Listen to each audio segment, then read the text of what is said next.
जो समाज हमेशा तिरस्कृत हुआ आजाद भारत के पहले 47 के पहले हमेशा तिरस्कार का सामना करना पड़ा, ऊंच नीच की भावना का सामना करना पड़ा और उन सब चीजों को जो प्राकृतिक रूप से सब में बांटी गई थी, लेकिन व्यवस्था के लोगों ने ऊंच नीच की भावना पैदा करके हमेशा शोषण किया। और आज जब देखते हैं हम लोग तो पूरे देश में शायद ही इतना बड़ा समाज जो डॉक्टर भीमराव अंबेडकर जी को मान रहा हो, जिस विचारधारा को मान रहा हो, उनके संविधान को मान रहा हो, इसकी बानगी देखने को नहीं मिलती है। मैंने पूरे चुनाव में हर जगह कहा था और आज मैं इस मंच के माध्यम से फिर मैं कहना चाहता हूं कि बहुजन और समाजवाद, जो बहुजन विचारधारा थी या अंबेडकर विचारधारा उसको कह लीजिए, और समाजवादी विचारधारा, पट्टी में जब से एकजुट होकर हम लोग संघर्ष किए, देखिए उसका नतीजा पट्टी में बड़े अंतराल से हम और आज चुनाव जीते। हमारी आपकी लड़ाई ही यही है, हमारी आपकी लड़ाई मान सम्मान की ही है। इधर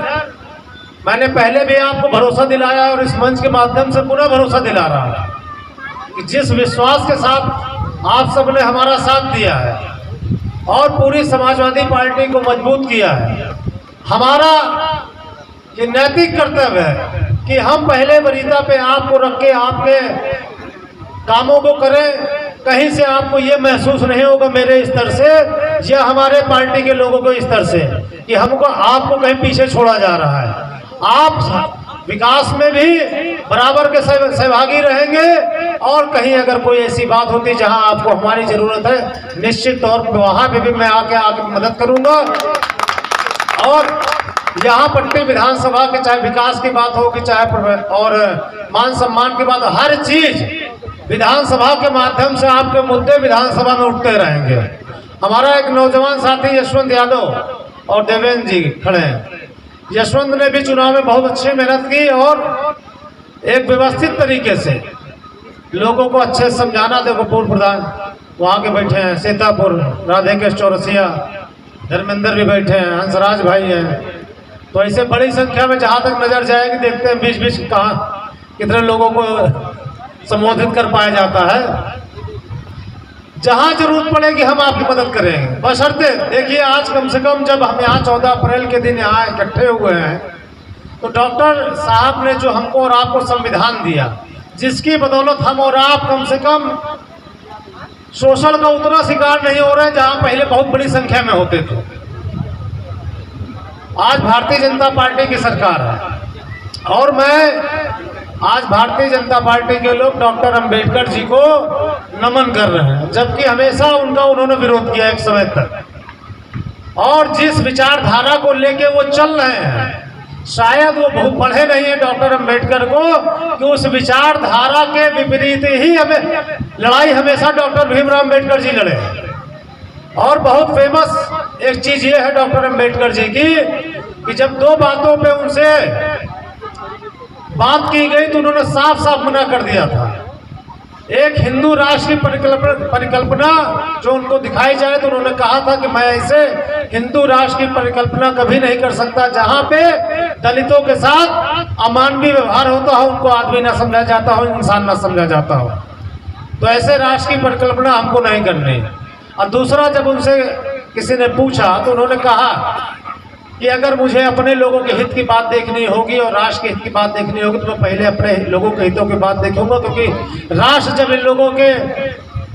कर्म से बनता है, इनकी मेहनत से बनता है और वहां पे इनका शोषण होता है, तो ऐसे राष्ट्र की परिकल्पना बेमानी होगी जहां पे किसी भी समाज को अपमानित किया जा रहा हो, किसी को हे दृष्टि से देखा जा रहा हो, जहां लोगों को के ये भावना हो कि किसी आदमी के मात्र पानी पीने से पानी शुद्ध हो जा रहा है या घड़ा शुद्ध हो जा रहा है, तो ऐसी परिकल्पना हमारी आपकी बेकार है। और जब उन्होंने संविधान बनाया तो उस समय पूरे देश में इनसे बड़ा विद्वान पूरे देश में कोई नहीं था जो संविधान बनाने की हैसियत रख रहा होगा। डॉक्टर भीमराव अंबेडकर जी ने जो संविधान हमको और आपको दिया, आज 75 वर्ष हो रहे हैं आजाद भारत को, लेकिन अगर आप और हम देखेंगे तो आपकी हमारी लड़ाई पहले जितनी ही आज भी कठिन है। हमको नौकरियों के लिए संघर्ष करना पड़ रहा है, हमको रोजगार के लिए संघर्ष करना पड़ रहा है, हमको अपनी हर उस बात के लिए संघर्ष करना पड़ रहा है जो संविधान ने हमको प्रदत्त की है, लेकिन हमको और आपको मिल नहीं पा रहा है। आज बड़ी संख्या में आप देख रहे होंगे कि बीजेपी बहला के फुसला के बड़ी संख्या में हमारे आपके लोगों का वोट तो ले जा रहे हैं, उसके बाद शोषण भी हमारे आपके लोगों के ऊपर हो रहा है।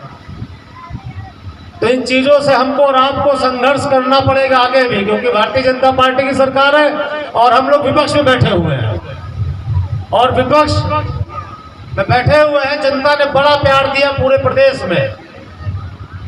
लेकिन जो जनादेश आया उसमें हम लोग को विपक्ष मिला हुआ है और विपक्ष का काम यह है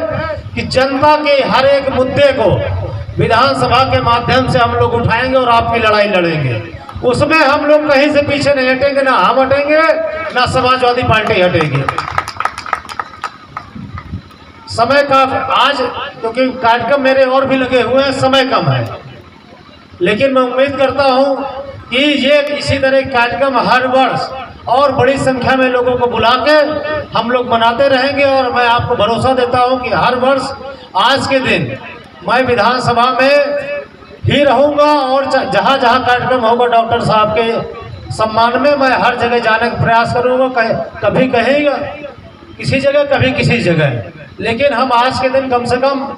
उस महापुरुष को जिसने हम लोगों को उठने बैठने लायक बनाया, संविधान की ताकत दी, विधानसभा में लोकसभा में जिस संविधान के नाते जिस व्यवस्था के नाते हम लोग अपनी बात कह ले रहे हैं, तो इस दिन हम सबका नैतिक कर्तव्य है। और मैं तो कहता हूँ जितनी बड़ी संख्या में लोग हमारे और आपके लोग, मैं जब महाशिवरात्रि का त्यौहार होता है भाई मनाइए, जिसकी श्रद्धा मनाइए, मैं नहीं कह रहा हूँ, बड़े बड़े धार्मिक आयोजन होते हैं, सब लोग मनाते हैं, लेकिन साथ साथ हमें इस दिशा में प्रयास करना चाहिए कि जब हम इतना समय बाकी चीज़ों के लिए निकालते हैं तो ऐसे ही महापुरुषों के लिए भी हम लोग समय निकालें, उस दिन को इस रूप में याद करें और उनके संघर्ष को याद करें कि उनके संघर्ष की बदौलत आज हम लोग यहाँ पर बैठे हुए हैं। उस संघर्ष को हमको और आपको नहीं भूलना चाहिए। डॉक्टर लोहिया, डॉक्टर अंबेडकर, आदरणीय नेताजी, न जाने कितने महापुरुषों ने अपना जीवन सर्वस्व त्याग दिया हमको और आपको सही दिशा देने के लिए, सही तरीके से रहने के लिए, ससम्मान कैसे हमारा आपका सुरक्षित रहे, मान सम्मान, उसके लिए। तो उन चीज़ों को हमको और आपको हमेशा अपने जहन में रखना चाहिए। हर एक लड़ाई, चाहे बीडीसी हो, प्रधान हो, विधायकी हो, सांसदी हो, प्रमुखी हो, हर लड़ाई में आप ये जान के लड़िएगा कि हर लड़ाई आपके परिवर्तन के लिए हो रही है और हर लड़ाई में आपको जीतना है। जब इस उद्देश्य से हम और आप एकजुट होकर लड़ेंगे तो निश्चित तौर पे आने वाला आपका और हमारा समय तभी सही हो पाएगा। अभी एमएलसी का चुनाव खत्म हुआ है, हम लोगों ने पूरे जिले में लगभग प्रयास किया और लेकिन शायद हमारे प्रयास में कहीं कोई कमी रह गई हो, नतीजा हमारे अनुरूप नहीं आया। लेकिन कम से कम आज जिस भावना को हम और आप जगाना चाहते हैं, जिस भावना से एकजुट होते हैं, जब हम पूरे जिले में गए, लोगों ने हर जगह हमारा साथ दिया, हमारे लिए आए, हमारी बात सुने, ये हमारे लिए बड़ा अच्छा रहा। क्योंकि जब तक हम और आप संवाद में अगर कम रहे और एक दूसरे से बात ना कह पाए या एक दूसरे की भावना ना समझ पाए तो हमारा आपका संघर्ष कहीं ना कहीं कमजोर होता है। तो इस संघर्ष में कहीं से पीछे मत हटिएगा, मैं यही कहना चाहता हूं। केवल लड़ाई अभी और कठिन होगी हम लोगों की, लेकिन मुझे भरोसा है कि जिस प्यार आशीर्वाद के साथ आपने हमको इतना बड़ा जनादेश दिया, मुझे अपने ऊपर विश्वास है कि मैं आपकी लड़ाई बेहतर तरीके से लड़ के दिखाऊंगा। मैं इस मंच के माध्यम से आपको अवगत कराना चाहता हूं। बस थोड़ा सा एक निवेदन है और सबसे बड़ा आपका और हमारा काम यह है कि शिक्षा ही एकमात्र माध्यम है जिससे आप और हम अपने समाज का भला कर सकते हैं, प्रदेश का भला कर सकते हैं, देश का भला कर सकते हैं। इसके अलावा कोई तरीका नहीं है। जब तक हम और आप शिक्षित नहीं होंगे किसी चीज को समझ नहीं पाएंगे। एक बेटी, जब मैं आया, एक बेटी यहाँ बोल रही थी और उसने सबसे बड़ा शिक्षा के ऊपर ही बोला। ये बात सही है कि हमारे यहाँ सरकारी विद्यालयों में पढ़ाई का वो स्तर नहीं है जो होना चाहिए था, और जबकि सबसे ज़्यादा जिम्मेदार सरकारी विद्यालयों में पढ़ाने वाले लोग हैं। सरकारी विद्यालय में अगर पढ़ाने वाले लोग अच्छे से पढ़ाने लगे तो हमारे आपकी आधी समस्याएं उसी दिन समाप्त हो जाएं, क्योंकि सरकारी विद्यालयों में गरीब का बच्चा पढ़ता है जो महंगी शिक्षा नहीं अफोर्ड कर पा रहा है। उस बेटी की बात मैंने सुनी है, मैं उस दिशा में जरूर काम करूंगा। शिक्षा के क्षेत्र में मैंने पहले भी प्रयास किया अपने तरफ से, और आने वाले समय में और अच्छा माहौल हमारे बच्चों को कैसे मिल सकता है शिक्षा के दिशा में, उसके लिए मुझे प्रयास करना है। उसके लिए मैं मदद करूंगा, चाहे वो सरकारी विद्यालय होंगे, चाहे बाकी जो अपने लोग विद्यालय चला रहे हैं उनकी मदद करूंगा। बस उनसे हमारा एक निवेदन रहेगा कि अपने यहाँ से ऐसी शिक्षा दीजिएगा कि किसी बच्चे का भविष्य कम से कम इस बात पर निकले कि हाँ, इस फलाने विद्यालय से पढ़ के बच्चा आज कहीं तक पहुँच पाया है।